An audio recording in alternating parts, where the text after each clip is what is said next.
Eagle কেন সকল পাখির রাজা? জীবনে হতে চাইলে ঈগলের মতো হও। ঈগলের 5টা বিষয় আমি তোমাদেরকে বলবো, যে 5টা বিষয় সকল মানুষ নিজের জীবনে ব্যবহার করা দরকার। হ্যাঁ, প্রথম lesson, eagle fly alone. Eagle সকল পাখির উপর ওড়ে। ঈগল যত উপর ওড়ে তত উপরে কোনো পাখি উঠতে পারে না। ঈগল ছোটোখাটো কোনো পাখির সাথে বসে না, ছোটোখাটো কোনো পাখির সাথে মিশে না, কথা বলে না। ঈগল একা উড়ে, আর নয়তোবা নিজের সঙ্গীর সাথে উড়ে। কেন? কারণ ঈগল জানে ঈগল কিভাবে উঠতে হবে, কিভাবে থাকতে হবে, সে একজন রাজা, তাকে কিভাবে চলতে হবে। তো এই জিনিসটা থেকে আমরা এটাই শিখতে পারি যে ছোট চিন্তা ভাবনা রাখে যারা, তাদের সাথে মিশা যাবে না।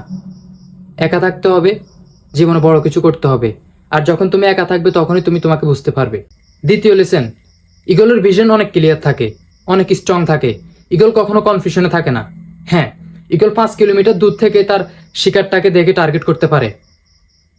আর ঈগল যখন নিজের শিকারকে টার্গেট করে ফেলে, তখন রাস্তায় যত বাধাই আসুক না কেন, সে তার টার্গেট পূরণ করেই।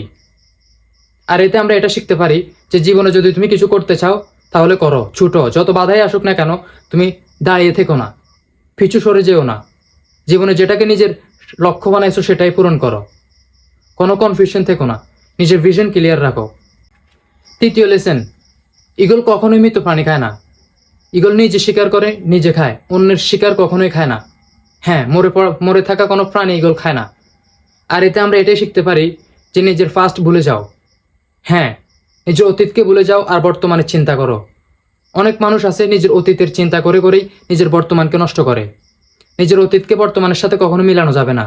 অতীত চলে গেছে, এটা তোমাকে কষ্ট দিতেছে, তুমি যতবার এটা চিন্তা করবে ততবার তোমাকে কষ্ট দিবে। তো অতীতকে বাদ দিয়ে দিয়ে নিজের বর্তমানকে সামনের দিকে এগিয়ে নিয়ে যাও। ওই ঈগল থেকে তোমার শেখা দরকার যে ঈগল কখনো মৃত প্রাণী খায় না, ঈগল কখনো অন্যের শিকার করার প্রাণী খায় না। হ্যাঁ, ঈগল কখনো নিজের কালকের কথা চিন্তা করে না, ঈগল বর্তমানের কথা চিন্তা করে।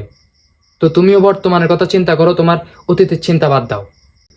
4 নাম্বার লেসন, যখন তুফান হয় তখন ঈগল অনেক এক্সাইটেড থাকে।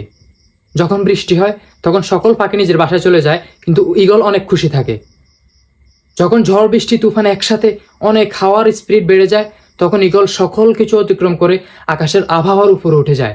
এত উপরে উড়ে ঈগল, ঈগল এনজয় করে। তো এই জিনিসটা থেকে আমরা এটাই শিখতে পারি যে জীবনে যত বাধাই আসুক না কেন, কখনো হাল ছাড়া যাবে না, এনজয় করো।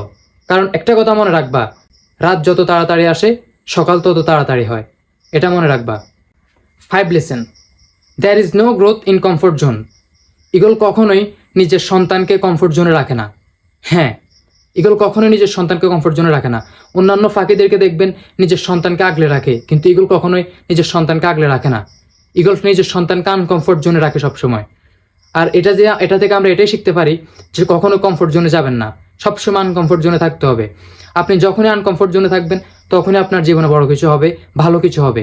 যখনই কমফোর্ট জোনে চলে যাবেন তখনই আপনি জীবনে হেরে যাবেন, বারবার ব্যর্থ হবেন।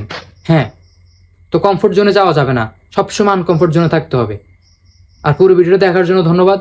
ভিডিও ভালো লাগলে অবশ্যই সাবস্ক্রাইব করুন, আমাদের পাশে থাকুন। আল্লাহ হাফেজ।